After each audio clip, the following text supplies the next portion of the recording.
David, we were out there actually in the United States, and Joe was in the background to a degree, 14, 15 months ago. It's all different now, isn't it, Yeah. when we really get going again? It is, yeah. He came from a solid amateur background, and he's moved now into the pros. You know, he's bounced from training camp to different coaches here and there, so he's never been settled in any one place. Finally, he's in a place now where he can really springboard and take advantage at the heavyweight scene at the moment. Working the WBO ranking, you know, after this fight. Yeah.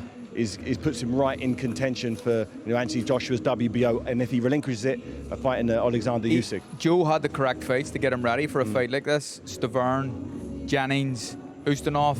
Yeah. These are good opponents, and he came through them, and he was ready for a Daniel Dubois, and I just don't think Daniel. I got it wrong. I thought Dubois was going to win the fight. I picked him to knock Joe out. Got it completely wrong. Hold my hands up, but it just shows that Daniel wasn't ready for that fight yet. And I think the options are just immense for him now, right? Yeah, I think there's one option, and that's going after that WBO title. He's worked so hard to get into the position he is, European, Commonwealth, British champion. This is his chance to take that world title shot. This, even if he's got to fight Usyk, I think off that performance, him against Usyk, that's a tough fight for both fighters. Carl, you're splitting your time between the United States and over here. He's on the map over there now, isn't he? Big Joe? Yes. Certainly. And I think it was a great win for him, and I think the sky's the limit for him now. And maybe, Usyk potentially, if AJ vacates, we could be talking about Joe Joyce and Fury or AJ in a short time. So there's no putting the brakes on him at 35. No, he can't. And fair play to him. He's went about it the right way. He's picked the correct opponent to get him ready, and he's ready for the big boys now.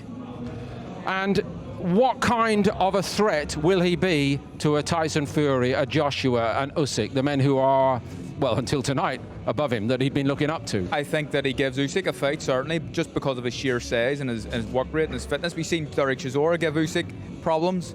I don't think he's good enough yet for Fury, and I don't think he's good enough yet for AJ. But, how many fights has he had? 10, 12, something like that? That's 12 tonight now. 12 fights, yeah. so... It's amazing, isn't it? Yeah, we talk about there's plenty of time. I don't think there is plenty of time because of his age, but a couple more fights, then he could be ready for them boys.